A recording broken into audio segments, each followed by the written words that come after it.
আমার মনে বলছে আম্পায়ার কিছু বলতেছে না। আমরা এর বল একটা পেশ করা উচিত। এর হাত ঘুরে বল কি হবে? এই তো বল হাত ঘুরে আনি খুব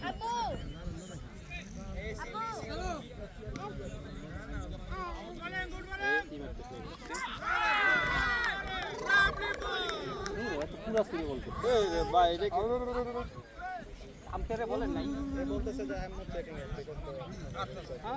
তো আগের বার থেকে বল দেয় নাই তো এই বল ব্যান করে আগের বার এই বল দুই বল তিন বল করে বাদ করছে এই মারছে তো তাকে ঠিক আছে শাবাশ শাবাশ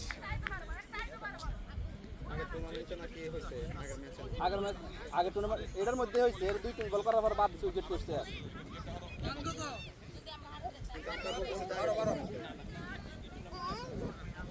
12 রান 12